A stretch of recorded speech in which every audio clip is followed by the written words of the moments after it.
Hello and welcome to this next mini lesson in using Blender. I'm going to be looking at using the array modifier for making staircases, and it can also be used for creating roads and railway systems. So the little video you just saw in the intro took me way longer to make the actual fluid simulation than it did to make the actual staircase itself. Okay, so let's get started on that. I'm just going to create a new project. I'm not going to worry about saving that one right now. I'll just turn sticky keys on so you can see what I'm pressing. Again, this is taking longer now. There we go, ticky box there. Then it will to the actual project. So I'm going to come into top view. I'm going to shrink this cube down. So I'm keeping the original cube. I'm just going to stretch it in the Y axis. I'll just thin it down a little bit more. So I'm going to scale and Z to make it a little bit thinner. So there we go, I've got a step.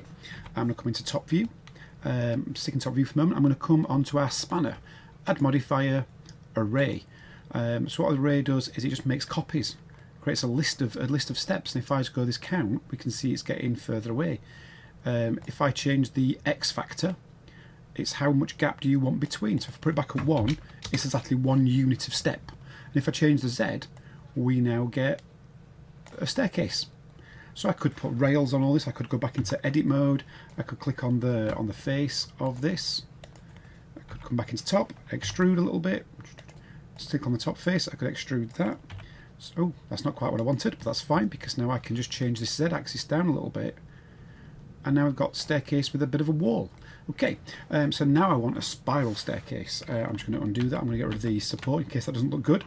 To make a spiral staircase, again back in top view, I'm going to press Shift and A to add a circle. I'm just going to scale this up a little bit. That's not what I wanted, that is the wrong one. I want to press Shift and A. I want to go onto a curve circle, not a... Is that one I just chose? I've lost track. S for scale. So I've now got a curve. If I go back on my step, click on, where am I going? We'll close that one down, add modifier, add a curve. If I'd got lots of things in the scene, I could use the little picker tool, but I should just press this little button, Bezier circle. So now it knows to wrap to the circle itself. And just like before, I can go on the array setting, I can change steps so I can keep on going up. I can play about with the offsets.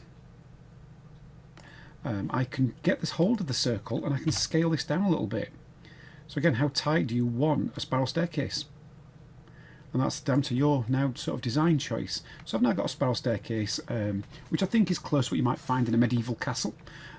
So what am I going to do next? That was it. The great thing about Blender, as we know, is we can keyframe everything. So how I did it on the opening intro video file was, if I just move our timeline up a little bit, click on the first frame. So I'm actually going to change these down to 0. I'm going to press I, so I've got the mouse over the count, and I'm pressing I to insert. So it knows I'm frame 1, let's put a keyframe in. Let's say I go to frame 100, and I now move this up a little bit. Yeah, that 30 will do, let's have a look. Yeah, that's fine. I could now press I to insert. Again, the mouse is over the 30. Press I, it's now put a keyframe. So if I just come back to the first frame, press play, we can now see it is animating. If you want to look smoother, we could also sort of change this offset. I could come back to my offset here, move that to 0, and again I could put a keyframe on there for 0. I made sure my timeline was already at 1. I can now move forward. Okay, that now looks kind of rubbish because put on the same place, but I could now move this out. Now I've not tried this before, so I don't know how well it's going to look.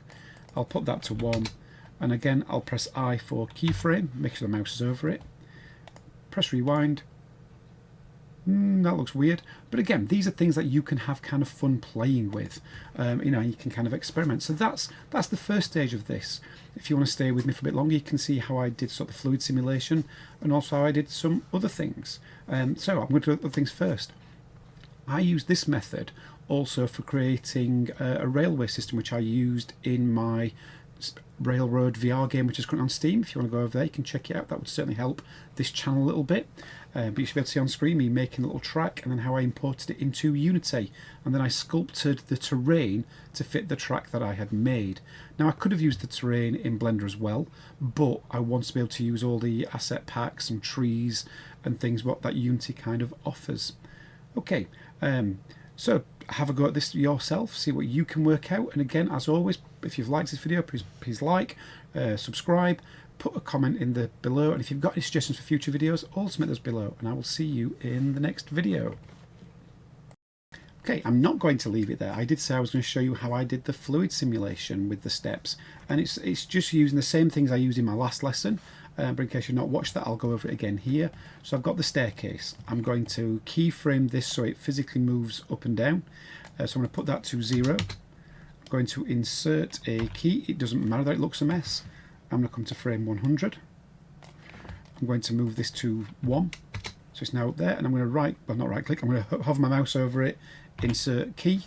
So now it should remember that I want this to slowly move up. Okay, that should do. I'm now going to add another cylinder. So if I just shift and add cylinder, there we go. I'm going to just scale this up so it's bigger than the staircase. SZ for locking the Z axis. So I can move this down, move it down to below the stairs. So I want, yeah, about there will do. I'm going to press tab to go into edit mode. Already on the face tool, click there. I2 inset, so it just gives me an inner circle, and then E2 extrude. There we go, you can see it's got enough of the staircase around. Okay, so I'm not at the bottom, that's fine. So we've now got like a wishing well type thing where the staircase can come up and out of. I'm now going to add another cylinder. So the cylinder, there we go, again scale it up a bit so it's almost the same size. I should take my time and make it fit properly, but I'm not going to today. I'm just going to move that. So there we go, that's our body of water. I'm going to press tab to go into edit mode, and I'm going to, if I just go into wireframe so you can see what's happening, I'm going to right click and say subdivide, subdivide. That just gives us more vertices. That should make the water a bit higher resolution. So I've come back out of edit mode, making it solid so we can see what's going on. So that's our body of water, that's our well, and of course we've got the steps. Now, just like in the last session, I also need the domain. So I'll do that now. I'm going to add a cube. Obviously it needs to be a lot bigger than that. This is what is going to become the actual fluid. I always find it easy to go into wireframe mode. Okay, let's go down a little bit, move that up a little bit, so it's there. So this is where we can now convert to fluid. So if I go onto our physics tab, fluid, type domain, turn that to liquid. I'm going to leave it on 32 because I'm recording this, my processor really won't like it, so I'm going to leave this as a low number. But on the videos at the beginning I think I was at 128 in that number. I'm going to come down here, yep, it's on liquid's already ticked. Coming down a bit further, I'm ticking mesh, frame 1 to 250, I'll leave that, even though my keyframes stop at 100, it's going to run it for the whole 250. That should do for now. Yep, that's okay. So now I'm going to click on my, I'm surprised that's not gone missing actually, it should normally hide it. So normally when I would press the fluid, it would normally hide this cube and show it's about to be a fluid sim. But it's not sure what it's doing right now. Okay, never mind, I'm going to go back into wireframe mode so I can click on the other things. I'm going to click on the cylinder, fluid, type flow, what type, again liquid, geometry, so it will just, this will just be this amount of fluid, like it would be a bucket full of water, I hope. And now I'm going to click on the well, our container, again fluid. This time it's going to be an effector. Collision. I've sometimes had to play about with this, but I'll come back to that if necessary. So now I'm going to come back to the beginning.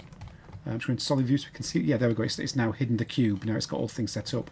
And if I press play, ooh, I've missed one bit before I press play. The cube, the stairs. Sorry, they're the stairs. I already renamed it.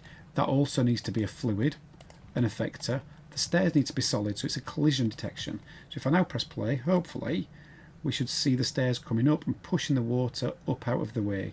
It's not perfect because the resolution of the waters are not great, but it's kind of having an effect. Now what I find at this point is if we click on the original, what we said was our fluid, that, and just hide it, and then I also turn it off the camera as well. That means we can't see it anymore because we don't need it. It's there as the shape, but we don't actually be in the scene. So what I'm going to do is click back on the domain, that's now the fluid thing, and just change this to 64 and hope that my computer is okay with that. Press play. It should look a bit more detailed. You can see the computer's now not running as fast as it works it out. But we can see it is doing it, and you've obviously saw at the beginning of this video just how it should look when you've set it to slightly high resolution. I did spend a lot more time playing with textures and lighting and things than I did the actual stair animation. But again, this is something you should experiment with and play with. until you feel like you've done something you're happy with. Okay, as I said, I've already said the pre-video, I shall see you in the next one.